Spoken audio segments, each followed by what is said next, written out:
Nanindigan ng isang proponent ng People's Initiative para sa charter change na walang kinalaman dito si House Speaker Martin Romualdez. Taliwas sa mga kumakalat ngayon. Ayon kay Attorney Alfredo Garbin, dating mamabatas na isa rin sa mga nagsusulong ngayon ng People's Initiative, walang direct involvement ang House Leader at hinahayaan lang nito ang kanilang inisyatibo. Sa ngayon, paulit-ulit kasing dinadawit sa Romualdez sa issue, bagamat una na rin itong itinanggi. Dagdag naman ni Garbin, batid niyang may mga nagpaplano ring magpetisyon sa Korte Suprema laban sa People's Initiative pero hindi umano ito o hindi umano sila natatakot dito.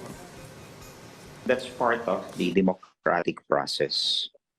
You know, while we are religiously following the right procedure for this People's Initiative, talagang we expect na merong mga hadlang. And isa na ito, yung magpa-file on a legal question or constitutional question before the Supreme Court. Pero handang-handa kami because the defect and infirmities in the Lambino case ay talagang pinag-aralan namin iyon at in-address namin dito sa present People's Initiative na aming isinusulong ngayon.